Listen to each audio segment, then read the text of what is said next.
Portanto, essa não é uma mensagem de fundo teológico.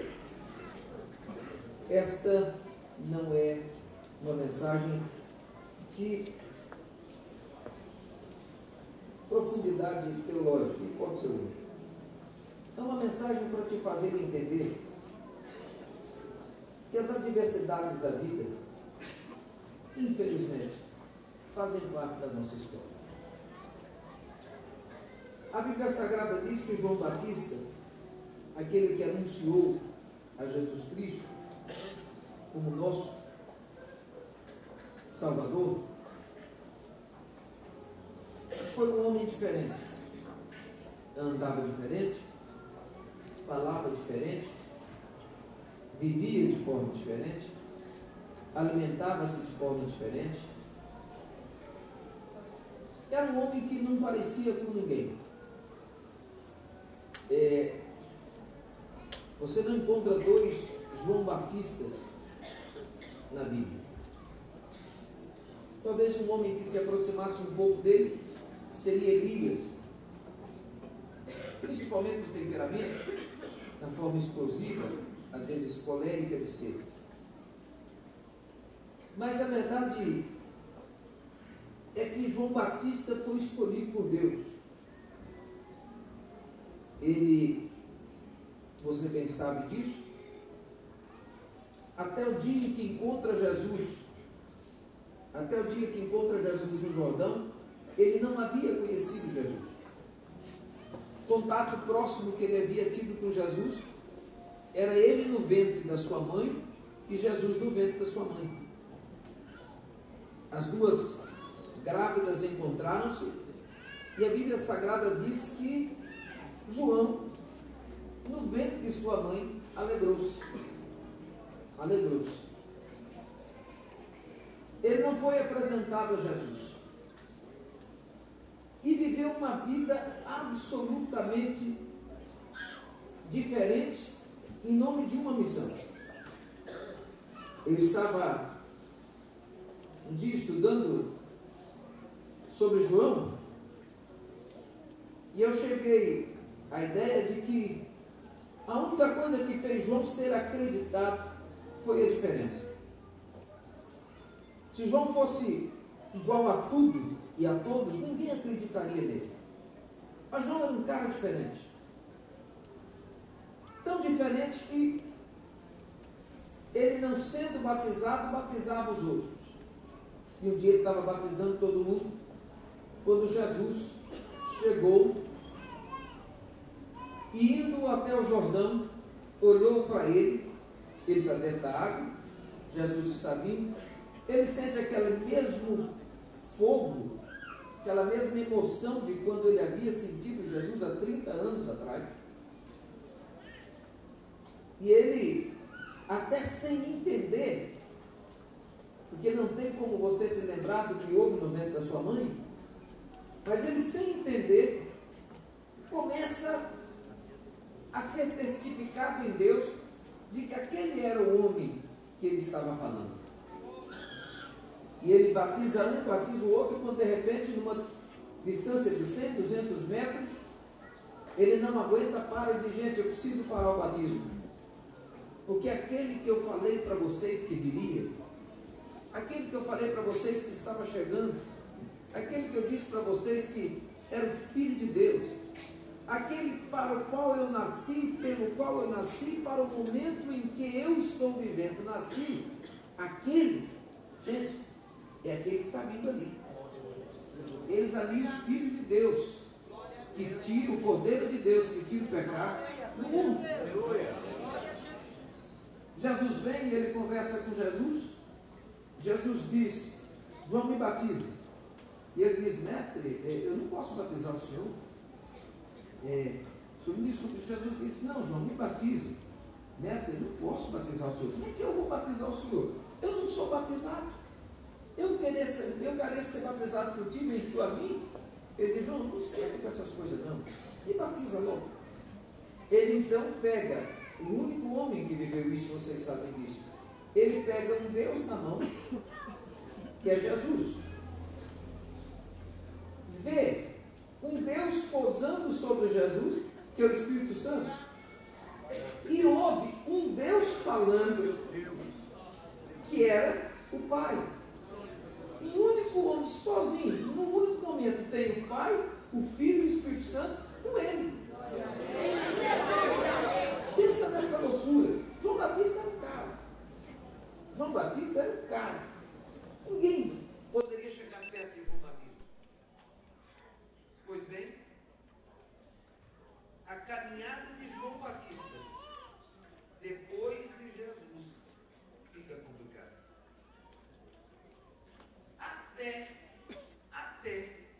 Até que Jesus se manifestasse, João Batista, preste bem atenção, até que Jesus se manifestasse, João Batista tinha uma vida complicada, mas não era perseguido.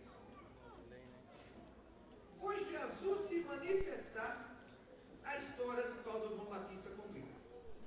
Porque a partir daí, tudo que Jesus fazia de bom batia nas costas do João Batista. Jesus expulsava um demônio, o inferno ficava com raiva. A culpa disso é o miserável do João Batista.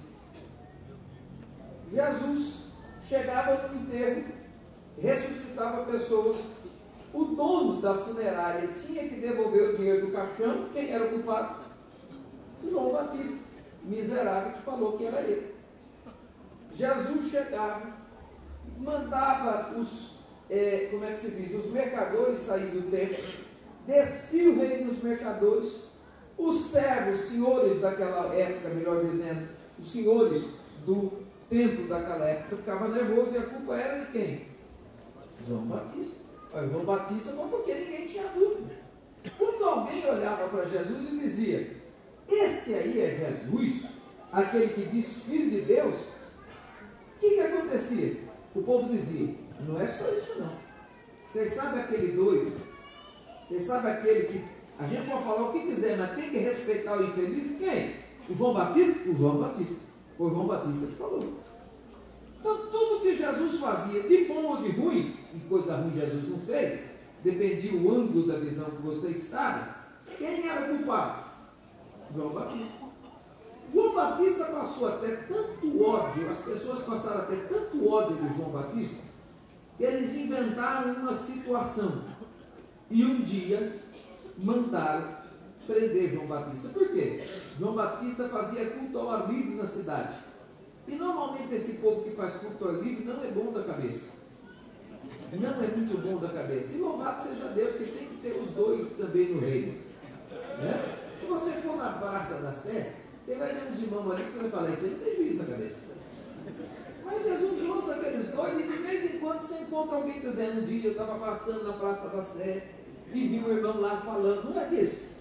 Que volta você tem disso? Aquele doido um dia foi pregar lá na praça. Quando ele chegou lá na praça, ele virou e falou: ô infeliz, que está aí dentro do palácio, conserta a vida, que a giripoca vai ficar do teu lado. O que aconteceu? Era a chance que eles queriam: meter João Batista na cadeia, no cárcere. Lucas não fala muito disso, mas Mateus é mais específico quando fala do cárcere de João. E aqui eu quero tirar pelo menos poucas coisas para te explicar algo interessante para você. Entendamos que de fato as coisas ruins vinham para João Batista, mas também as coisas boas vinham. Eu fico imaginando a viúva de Naim se encontrando com João Batista e dizendo: João, parabéns, sabe aquele obreiro que você apresentou? O pastor Samuel vai entender o que é isso. Quem dirige igreja vai entender o que é isso. Ou quem já foi agiota de alguém vai entender o que é isso. Quando você apresenta alguém e o cara dá certo, irmão, você fica numa alegria. Você diz: ei, obreirão, hein? Deus abençoe, né? Você fica feliz. De vez em quando Samuel diz: ó, o pastor Samuel diz: fulano é um bom obreiro. Eu viro para ele e disse: você é o agiota. Quando o cara vai bem, graças a Deus, todos que saíram daqui estão indo muito bem, poxa, a gente fica leve. Ô Samuel, você está vendo aquele obreiro ali? Deus está abençoando o cara. Deus está abençoando. Jesus está fazendo coisa boa. Então, quando João Batista soube, olha, a viúva ia bater papo e dizia: ei, João, aquele cara que você apresentou, o cara é bom. Você acredita que eu estava com morte lá em casa, ele chegou e ressuscitou? É mesmo? E aí vinha lá o cego de Betsaida e dizia: ei, João, eu antes de encontrar aquele obreiro que você falou, rapaz, eu era cego, mas na hora que eu encontrei ele cuspiu no meu olho, as coisas resolveu, ficou tudo, nossa. João Batista começou a viver um momento de muito ápice também, de glória, né? E tudo de bom que acontecia com Jesus, tudo de bom que acontecia com Jesus, depositavam na conta de João Batista. Maravilha! Entretanto, preste uma coisa, preste atenção em algo que eu preciso te explicar com muita simplicidade, com muita simplicidade. Preste bem atenção nisso.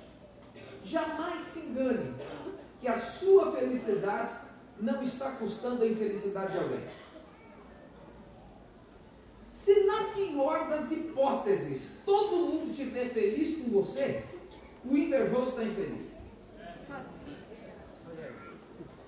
E não pense você que você é tão bom para não ter uma meia dúzia no teu pé. Você compra um carro novo, você tem uma felicidade, você vai mostrar o carro para os outros, o invejoso já vem e diz assim: infeliz, esse era o carro que eu ia comprar.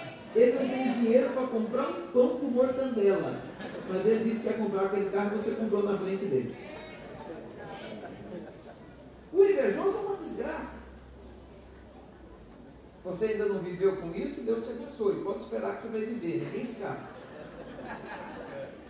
Só tem um jeito de você não ter ninguém invejoso perto de você: é ser ruim, miserável, ruim das pernas. Aí ninguém vai ter inveja de você, né? Nem vírus da gripe vai te querer, meu irmão. Aí não tem jeito.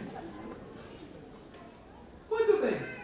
A primeira coisa que eu quero que você entenda é isso aqui: a vida que nós vivemos aqui nessa terra sempre será entre duas fases. Presta atenção: a glória e o Calvário. O que tiver no meio é o caminho de uma para outra, nada mais que isso. Vou repetir para você não ficar triste. Na nossa vida é glória e Calvário. E o que tiver no meio, você está indo para outra que não está vivendo. Por isso eu queria te dar um conselho de amigo. Por gentileza, curte a sua vitória no limite. Porque quer que eu te diga uma coisa? A giripoca vai piar um dia. Olhadinha para quem está ao seu lado e diga: curte a vitória. Ora, vamos lá. João Batista era um homem que fazia isso como ninguém. Os coléricos, sanguíneos principalmente, os coléricos nem tanto, porque o colérico é muito complicado. Mas o sanguíneo, aquele cara que se explode com facilidade, ele tem uma coisa fantástica: ele se entrega na plenitude dos seus sentimentos. Irmão, eu sou um cara sanguíneo, né? Eu fico lutando contra isso, mas não tem jeito, eu sou. O que o sanguíneo é? Primeiro, o sanguíneo, ele é dominado pelas emoções. E ele luta a vida inteira para não ceder à emoção, mas ele não aguenta. Culto cheio do Espírito Santo, ele chora. Sanguíneo chega no enterro dos outros, se tomar cuidado, ele chora o defunto. Não tem nada a ver com ele. Eu tinha uma irmã lá em Campinas, chamava, ela existe até hoje, a irmã Valentina, esposa do pastor Geraldo Maria Magela. Eu acho o máximo da Valentina. A Valentina, a gente ia nos enterros, ela não conhecia a pessoa, mas ela chegava no ambiente, ela chorava de pegar o lenço e limpar. E eu dizia aqui: Valentina, o que é isso? Ela dizia: olha o ambiente, como é que eu vou rir nesse ambiente? Mas no dia que ela estava no negócio, era uma luta. Sai da frente da Valentina, que vai dar problema. Até o nome era certo, valente demais. jeito. João se entregou demais. João amou Jesus de tal forma que não teve reservas. João amou Jesus de tal forma que ele não viu limite para parar. Aonde ele chegava, ele dizia: vocês já ouviram falar de Jesus? O Filho de Maria, o Filho de Deus. Vocês estão ouvindo falar? João Batista ia pregar nas praças de Jerusalém, e a primeira coisa que ele falava, dizia: olha gente, vocês já ouviram falar que eu batizava com água, mas já chegou aqui em Jerusalém o que está batizando com fogo, gente. E aquilo foi incendiando, foi incendiando, foi incendiando, foi incendiando. Mas no ápice do problema, pegaram João Batista e levaram ele para a cadeia. E aí, João Batista, com a força que se entregou para a alegria, se entregou para a tristeza. Presta atenção nisso. A primeira coisa que eu quero falar é com você hoje que está cheio de tristeza. Não se culpe, você é ser humano. O maior problema que nós temos na vida não é a cobrança que vem de fora, é a cobrança que nos sai de dentro. É aquela cobrança em que nós nos cobramos achando que, a gente tem que ter resposta para tudo. Onde está escrito que você tem que ter resposta para tudo? Principalmente nós obreiros, a gente tem que tomar muito cuidado, porque a gente, os líderes, seja ele na área que for, a gente começa a achar que a gente é obrigado a ter resposta para tudo. E a gente acha feio quando a esposa vira para a gente e diz: e agora? A gente erra porque a gente não aceita o fato de que a gente está sem resposta. E a gente diz: agora faz isso aqui, não é para fazer aquilo, mas é só porque a gente não quer se entregar. Olha para quem está ao teu lado e diga: não se assusta. Diga assim para essa pessoa: você também erra. Você não tem que se cobrar por isso, irmão. Ah, não, eu sempre tenho que ter uma palavra de Deus. E sempre ter palavra de Deus? Não tem dia que você está mais vazio do que bolso de mendigo. O pastor Samuel é um homem que está sempre cheio de Espírito Santo, cheio de Espírito Santo. Eu procuro estar, mas tem dia que eu, se fosse você, saía de perto de mim. Eu estou com tanto problema, que eu estou pensando no Espírito Santo. Mas eu acho que às vezes ele deve estar falando: hoje não dá para ficar perto de você não, o negócio está meio complicado. Então presta atenção. Não morra pela luta. Não morra pela sua tristeza. Não morra pela sua angústia. Não morra pela sua decepção. Não morra pela sua fase. Não morra por estar vivendo hoje o que você ainda não sabe o que fazer. Você é ser humano. Aleluia. Glória a Deus. Aleluia. Diga comigo: Deus, me ajuda a entender. Eu não preciso entender tudo. Aleluia. Glória a Deus. Aleluia.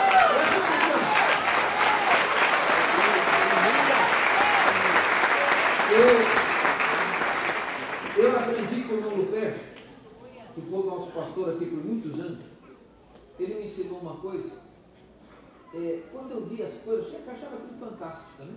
Quando eu via que a gente começava uma reunião, aquelas reuniões pesadas, e vai, a coisa está apertando, e uma hora o troço apertava, que não tinha mais jeito. Ele levantava a reunião e dizia: gente, vamos terminar a reunião. Por quê? Ele dizia: nós vamos orar. Eu achava aquilo muito bonito. Eu pensava assim: o Espírito Santo deve ter revelado alguma coisa para ele. Até que depois foi passando os anos, eu fui vice-presidente dele muitos anos na convenção. Um dia eu fui perguntar para ele, eu não aguentei a tentação. Ô, Roberto, me perdoa, se eu ia perguntar para o senhor aqui, fala, meu filho, Roberto, o que é que Deus mostra para o senhor nessa hora que o senhor levanta? Eu já vi o senhor fazer isso muitas vezes. O senhor levanta e diz: vamos orar. E aí o senhor termina a reunião: é alguma coisa que a gente não pode ver? Diz: meu filho, não é nada. É que eu não sei o que fazer. Como é que eu vou terminar uma reunião se eu não sei o que fazer? Olhando aqui, disse: gente, que homem inteligente. Olha para quem está ao teu lado e diga: aprende a falar isso. Diga glória a Deus. Primeiro, diga de glória em Calvário. Glória em Calvário. 2, na sua glória. Eu falei isso essa semana, não sei aonde. Na sua glória, aprenda a ter que dividir com os outros. O seu Calvário puxa sozinho. A sua glória, o que aparece de sócio. O que aparece. Você já viu filho feio ter pai, gente? Não tem. O cara está sem dinheiro, lascado de marré, ninguém sabe o nome dele. Ele compra um carro zero, chega na porta e diz: e aí, amado? Já vira amado. Já vira amado, querido. Mas a gente acha que é o contrário. Eu não sei quem é que inventou, e eu estou dando anticorpos para você hoje. Eu não sei quem é que inventou para pôr na nossa cabeça que a gente tem que ter glória sozinho e Calvário com todo mundo para ver se alguém ajuda a gente. Não, é mentira, não é assim. Calvário, luta, problema, é solidão. É você e você, ninguém mais. João Batista, na hora do culto, um monte de gente dizia: glória a Deus, Deus está falando. Fala, Deus. João Batista dizia: ei, irmão, você quer ver como é que funciona isso? É quando levanta um profeta daqueles bravos e dá uma profetada daquelas de arrebentar, que você fica até na dúvida se é Deus ou o cara mesmo, né? E aí no fim, e sempre aparece aqueles irmãos de: Deus falou hoje, hein? Deus tremendo, arabá. Você acha que não tinha isso em volta de João Batista? Quando João Batista vem, todo mundo fala: todo poderoso. E aí, aquela voz de todo poderoso. Quando João Batista foi para a cadeia, não foi um. Olha aí. Olha para quem está ao teu lado e diga: a luta é só sua, meu irmão.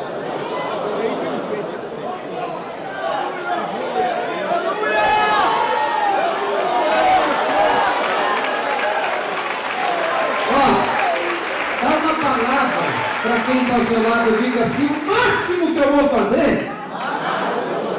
é orar. Agora olha para ele e diga: mas não esquece o que o pastor falou antes não, tá?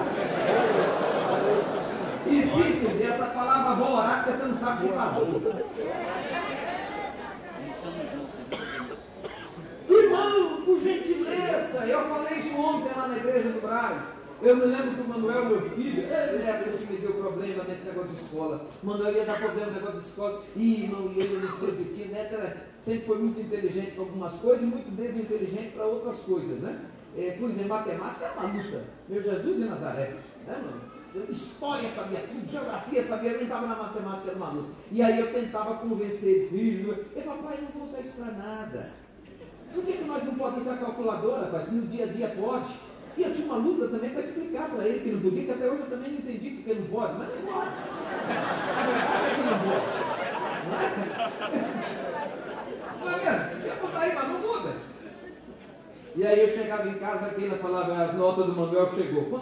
E esposa também é uma coisa maravilhosa, todo respeito que eu tenho a servas de Deus. Mas quando a esposa vira para o marido e diz assim: o boletim chegou, é porque tem coisa ruim, porque quando é coisa boa elas não falam. Não é desse jeito? Boletim chegou. Eu já olhava para o lado dele, ele olhava para o lado de mim, e o pai sempre é o cara que alivia, né? Eu dava aquela bronca com ele, tipo assim, dizendo: calma, quando ela sair a gente alivia, mas espera aí, na frente tem que ser sério, né? Olha, Manuel, você tem que mudar. Deus, ela saiu e dizia: calma, alivia, tá pisando na bola. A mãe chegava e eu dizia: olha, eu não vou aliviar não, hein? Aí ela virava para mim e dizia assim: só tem um jeito de resolver isso. Eu dizia: como? Vamos contratar uma professora particular. E não ir lá, a gente tinha que contratar a professora particular, tinha que pagar a professora particular. Chegava na hora da aula, a professora sempre exigia, não pode ficar ninguém na sala. Era só ela e ele. Ou era ele e ele, professor e ele. O que eu quero te dizer com isso? Tem coisa que Deus quer ensinar para nós que não dá para ter classe cheia. Você está entendendo? É ele e você sozinho, tete a tete, cara a cara. Olhadinha para quem está ao teu lado e diga: no dia da aula particular, diga: aguenta.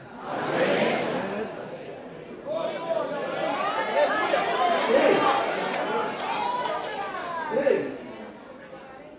Aprenda isso aqui. Você que veio hoje aqui dizendo assim: será que vai valer a pena? Parabéns! Não, você é o cara. Você acredita que você está igualzinho os campeões? Se tiver um ser humano aqui que dizer para mim que nunca viveu na vida um dia de dúvida, eu vou chamar de mentiroso. Falar mentiroso, vai tomar vergonha na cara. Quem é que já não teve dúvida da chamada? Quem é que já não teve dúvida da vitória? Quem é que já não teve dúvida se está no caminho certo? Quem é que já não teve dúvida que aquela profecia que deu era de Deus ou era dele mesmo? Quem é que já não teve dúvida de uma amizade? Quem é que não teve dúvida de um caminho? Quem é que não teve dúvida de uma decisão? Ah, pastor, mas eu vivo na dúvida. Normalmente as pessoas que decidem muito têm muita dúvida. Ah, mas como é que decide? Decide porque a função obriga. Vou dizer uma coisa para você. Salmo diz assim: os passos de um homem bom são confirmados por Deus. Eu só fui entender isso depois de velho. Por quê? O que quer dizer isso? Quer dizer que Deus não vai na frente. Quem confirma vai atrás, não vai na frente. Quem confirma não chega dizendo: eu vim confirmar o quê que você veio confirmar? Eu não ouvi nada, você veio confirmar o quê? Confirmar quer dizer, esse irmão vai e fala. Aí todo mundo fica na dúvida. Aí dono da história vem e diz assim: ó, o que ele falou está confirmado. Você está entendendo? Deixa eu dizer uma coisa.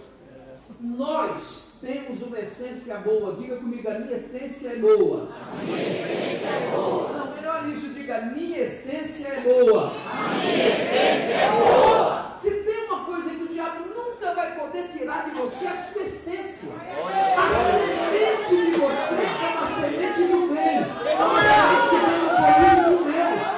Você está entendendo? Então você tem dúvida e acha. Deus olha e diz: quem é que fez? Fulano! Dá uma olhadinha aí, como é que está? Não, é do bem. Deus diz: então vai lá e resolve isso. Irmão, eu já fiz tanta bobeira e Deus veio atrás consertando. E o pior é que quando ele conserta tão bem consertado, que quem olha diz assim: gente, mas como é que esse homem sabia disso? Aleluia.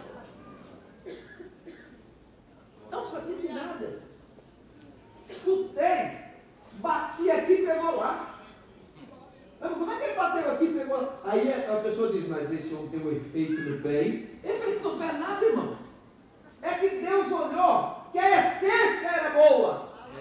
Os passos de um homem bom são. Você está entendendo? Diga para quem está ao seu lado: não fique chateado pela dúvida. Atenção que eu vou te dizer aqui. O inimigo da nossa alma sabe que nós somos seres positivos.